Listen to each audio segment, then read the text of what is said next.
Chapter 1. The country you can rent for a night. 62 square miles, 39,000 people.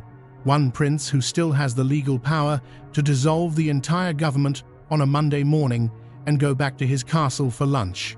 Liechtenstein is smaller than most American cities, wedged between Switzerland and Austria like a forgotten bookmark in the Alps. It has no airport, no train station of its own, no military. And yet, per capita, it is the wealthiest nation on Earth.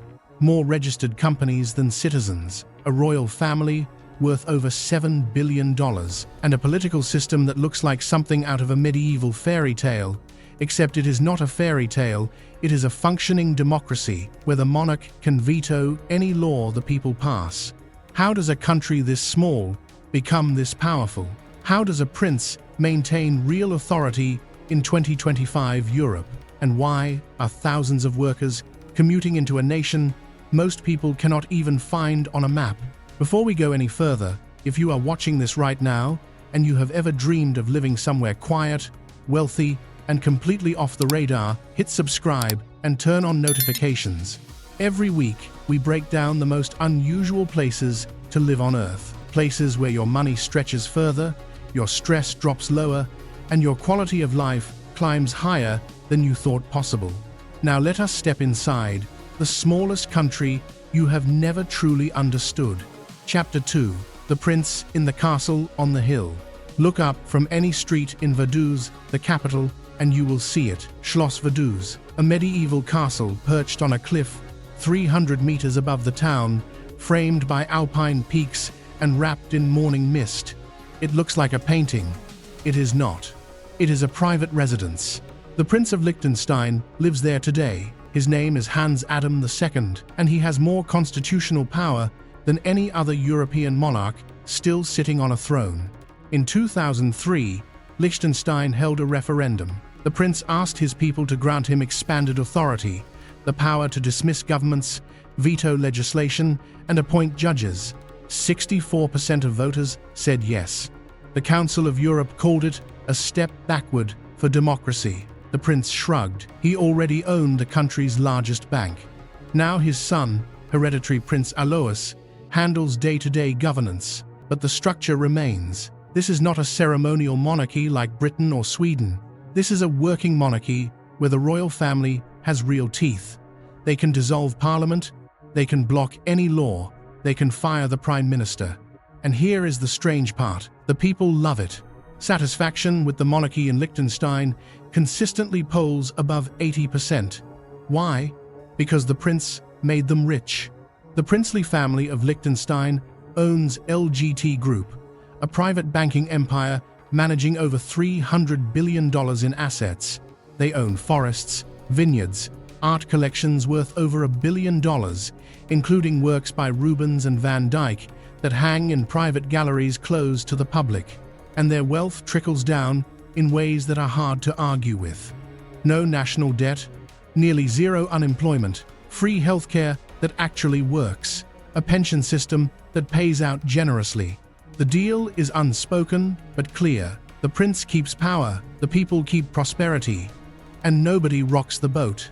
But the castle is only the beginning of what makes this country strange. Chapter 3. The economy that should not exist.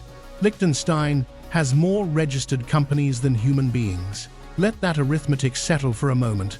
Roughly 39,000 people live here. Over 75,000 companies are registered. That ratio is unlike anything else on the planet. How did this happen? It started after World War I. The country lost its alliance with Austria-Hungary and needed a new economic identity. It pegged its currency to the Swiss franc, opened its borders to Swiss trade, and began crafting corporate tax laws that attracted holding companies like moths to a lantern. Today, the tax rate sits at 12.5% for corporations. There is no capital gains tax on private assets, no inheritance tax, no gift tax. The VAT is 7.7%, aligned with Switzerland. For a wealthy individual or a multinational holding company, Liechtenstein offers something rare in Europe: stability without punishment. But here is the thing people miss. Liechtenstein is not just a tax haven anymore. That reputation belongs to the 1980s and 90s. Since 2009, the country signed transparency agreements with dozens of nations. It adopted the Common Reporting Standard. It cleaned up its banking secrecy. The days of anonymous numbered accounts are over. What replaced them is more interesting. Liechtenstein pivoted into precision manufacturing, dental technology, food processing equipment, and specialized industrial tools. Hilti, the construction tool giant, is headquartered here. Ivoclar Vivadent, one of the world's largest dental technology companies, operates from the town of Schaan. ThyssenKrupp Presta, making steering systems for BMW, Audi, and Mercedes, runs a major facility in Eschen. The result is an industrial output per capita that dwarfs Germany, Japan, and the United States. A country with no natural resources, no seaport, and no airport somehow manufactures goods that ship to 140 countries. And the workers who build all of this, most of them do not even live here. Chapter 4. The daily invasion nobody talks about. Every single weekday morning, something bizarre happens. Roughly 21,000 people cross the border into Liechtenstein to work. That is more than half the resident population arriving from Switzerland and Austria between 7 and 9 in the morning, filling offices, factories, and laboratories, then leaving again by evening. Liechtenstein has more jobs than working-age residents. The unemployment rate hovers around 1.5%. There are literally not enough humans living inside the borders to fill all the positions. So the country imports its workforce daily, like breathing in and breathing out. The commuters come from Feldkirch in Austria, from Buchs and Sargans in Switzerland. The drives are short, 15 to 30 minutes through Alpine valleys. No border checks, no passport stamps. The Schengen zone makes it seamless. For the locals, this creates an interesting dynamic. They own the land, they run the businesses, they collect the taxes, but the labor itself often comes from elsewhere. A Liechtensteiner working in the private sector earns an average gross salary of over 100,000 Swiss francs per year. That is roughly 112,000 US dollars. The median household income is among the highest measured anywhere on Earth, and yet daily life feels nothing like Manhattan or Singapore. There are no skyscrapers, no traffic jams, no visible wealth displays beyond the occasional Porsche parked outside a bakery. The money is there, but it whispers. Chapter 5. What it actually costs to live here. Now, let us talk numbers, because this is where Liechtenstein surprises people who assume wealth equals expense. Rent in Vaduz for a 2-bedroom apartment runs between 2,200 and 3,000 Swiss francs per month. That is roughly 2,500 to 3,400 US dollars. Expensive by global standards, yes, but compare that to Zurich, where the same apartment costs 3,500 to 4,500 francs, or Geneva, where you are looking at 4,000 plus. Liechtenstein is actually cheaper than the major Swiss cities, while offering Swiss-level salaries. Groceries track closely with Swiss prices. A liter of milk costs about 1 franc 70. A loaf of bread runs 3 to 4 francs. A kilogram of chicken breast sits around 25 francs. Dining out at a mid-range restaurant costs between 30 and 50 francs per person. A simple lunch at a local cafe, a bowl of soup and bread, might run 12 to 15 francs. Healthcare is mandatory and insurance-based, similar to Switzerland. Monthly premiums for a standard plan run between 300 and 400 francs for an adult. The system covers everything from routine checkups to major surgery, with minimal wait times because the population is so small. Here is the calculation that matters. If you earn the average local salary of 100,000 francs and your rent is 30,000 per year, your health insurance 12,000, groceries and dining another 12,000, you still walk away with over 40,000 francs in discretionary income. In a country with no income tax below a certain threshold and a maximum rate of only around 8%, for the national portion. The tax structure works like this. You pay a national income tax, which is modest, then a municipal surcharge, which varies by commune. The combined effective rate for most residents lands between 12 and 18% total. Compare that to Germany at 42%, France at 45%, or even Switzerland at 20 to 35% depending on canton. The math is simple: high salary, low tax, moderate cost of living by Alpine standards. That is why the people who live here stay here. Chapter 6. The 11 villages that make up a nation. Liechtenstein does not have cities. It has 11 communes, which in most countries would be called villages. Vaduz is the capital, home to about 5,700 people. Schaan is the largest commune, with about 6,200. The smallest, Planken, has under 500 residents and sits high on a mountain terrace overlooking the Rhine Valley below. Each commune has its own local council, its own character, its own traditions. Vaduz feels administrative and cultural, home to the National Museum, the Parliament building, and most of the banks. Schaan is industrial, where Hilti and other manufacturers operate. Balzers in the south is known for its castle ruin and the Oerlikon Balzers coating technology plant. Trisenberg, up on the mountainside, was settled by the Walser people in the 13th century and still speaks a distinct dialect that other Liechtensteiners sometimes struggle to understand fully. The entire country is 17.4 kilometers long and 6.1 kilometers at its widest point. You can drive from the southern border to the northern border in under 20 minutes. You can walk across the country east to west in about 90 minutes. There is no anonymity here. Everyone knows everyone. The Prime Minister shops at the same grocery store as the mechanic. The prince's children attended local schools. When the national football team plays, which is rare because they have never qualified for a major tournament, nearly the entire country could theoretically attend. This intimacy creates something unusual: trust, social cohesion, a sense that the system works because everyone can see everyone else. Crime is almost non-existent. The entire country has a police force of around 90 officers. Some years, there are 0 homicides. The prison holds fewer than 20 inmates at any given time, and those are usually white-collar offenders serving short sentences. Chapter 7. The passport almost nobody can get. Becoming a citizen of Liechtenstein is one of the hardest things to do in the world. Harder than Japan, harder than Switzerland, harder than almost anywhere.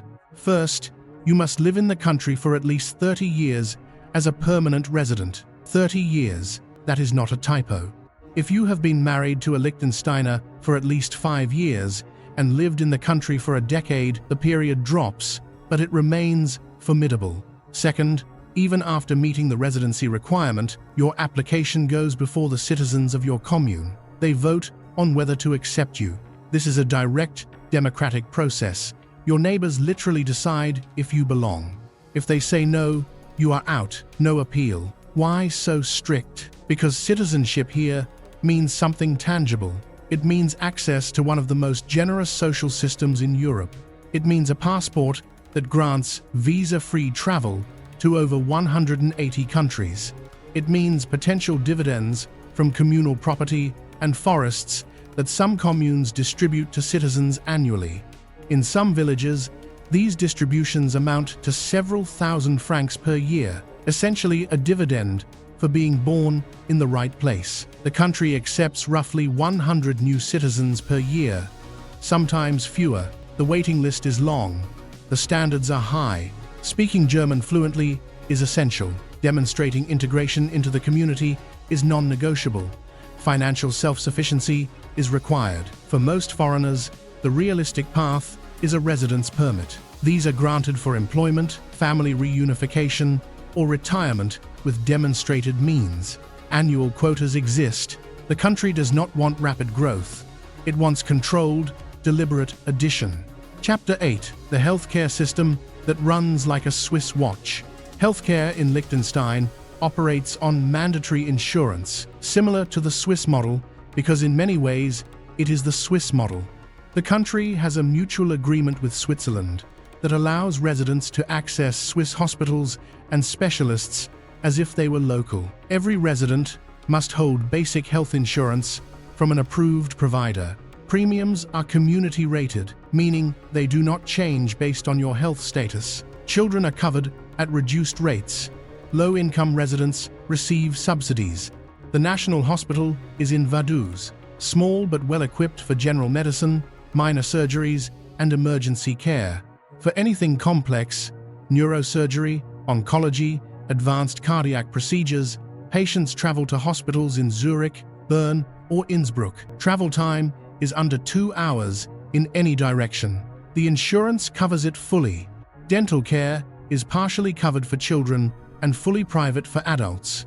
Most residents purchase supplemental dental insurance. Vision care is mostly out of pocket for basic needs like glasses, but covered for medical conditions. Mental health services are available through the insurance system, though with a small country comes a small number of providers. Wait times for therapy can stretch to several weeks, which is one of the few friction points residents mention. Life expectancy here is 83.4 years, among the highest in the world. Infant mortality is near zero. The air quality, thanks to Alpine elevation and minimal industrial pollution despite the manufacturing sector, ranks excellent year-round. For retirees considering Liechtenstein, the healthcare alone is a significant draw. World-class Swiss medical infrastructure, accessible without the full Swiss cost of living. Chapter 9.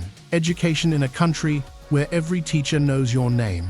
Liechtenstein has 5 primary schools, 1 secondary school, and 1 grammar school. That is the entire public education system for a nation. Children attend school from age 6.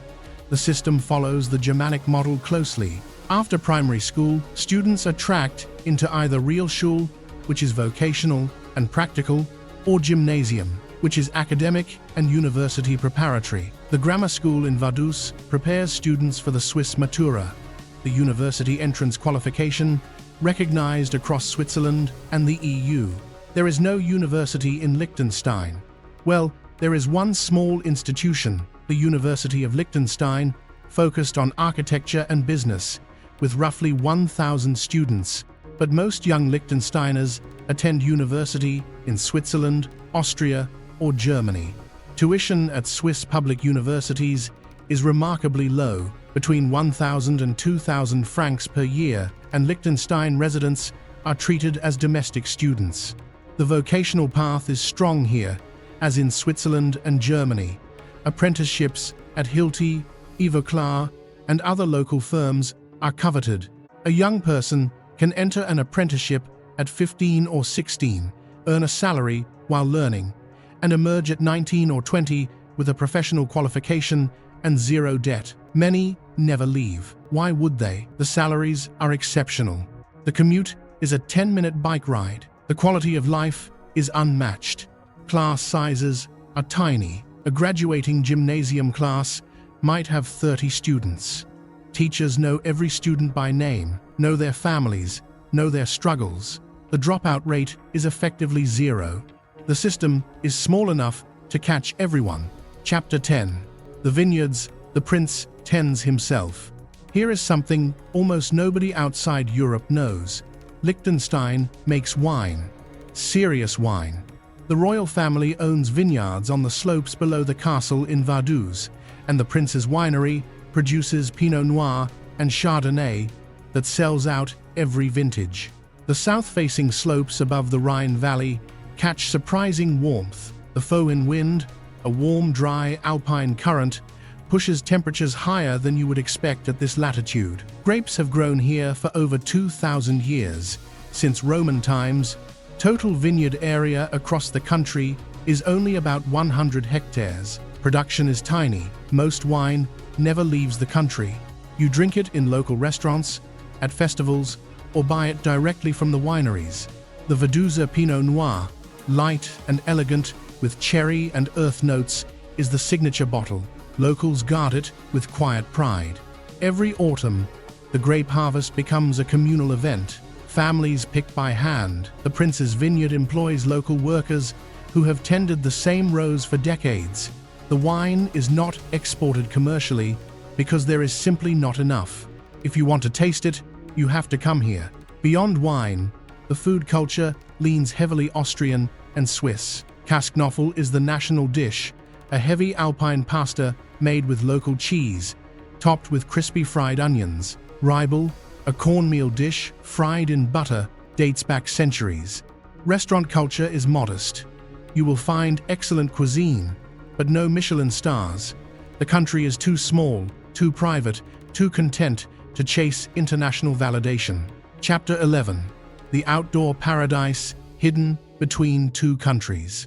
For a country you can cross in 20 minutes by car, the outdoor opportunities are absurd. In winter, the Malbun ski area sits at 1,600 meters elevation. It is small, 23 kilometers of runs, but uncrowded and affordable by Alpine standards. A day pass costs under 50 francs. The slopes are gentle enough for families, but varied enough to keep intermediate skiers engaged. From Malbun, experienced hikers can access backcountry terrain that connects to the Austrian Ratikon range.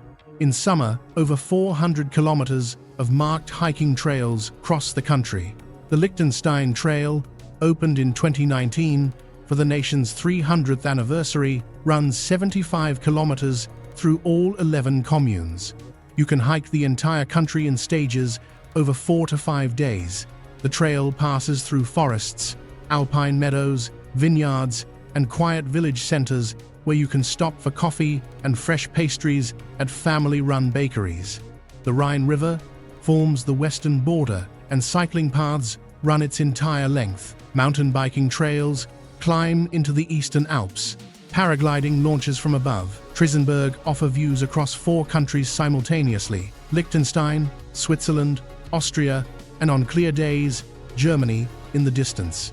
Rock climbing, trail running, cross-country skiing, Nordic walking, the landscape delivers everything except ocean access.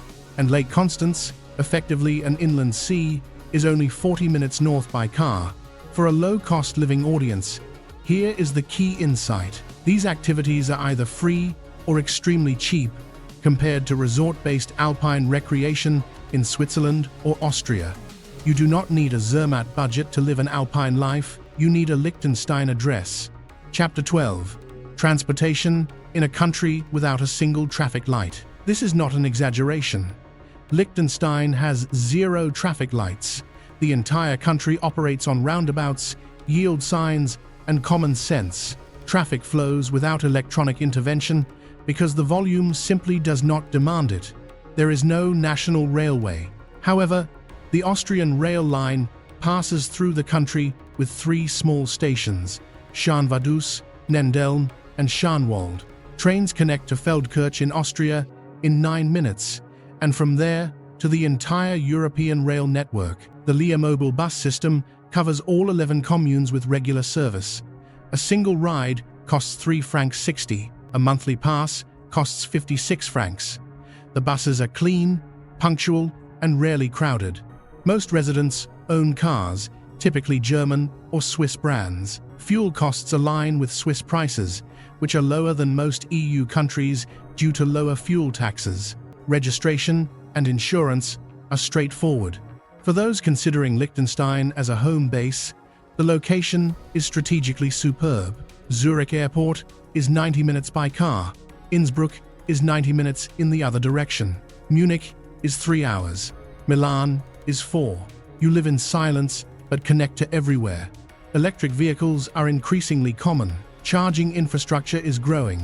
The government offers incentives for EV purchases and home solar installations. For a country powered largely by imported Swiss hydroelectricity, the carbon footprint per resident is surprisingly modest. Chapter 13. The social contract that keeps everything working.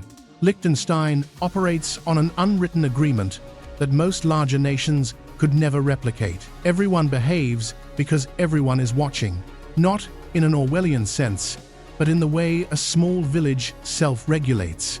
You do not litter because your neighbor will see you. You do not cheat on taxes because the tax office knows your name. You do not play loud music at midnight because the same people will serve you coffee tomorrow morning. Social pressure replaces surveillance. Community replaces enforcement. The political system reinforces this. Liechtenstein is a constitutional monarchy with a unicameral parliament of 25 members. 25 people represent the entire nation. Elections happen every 4 years.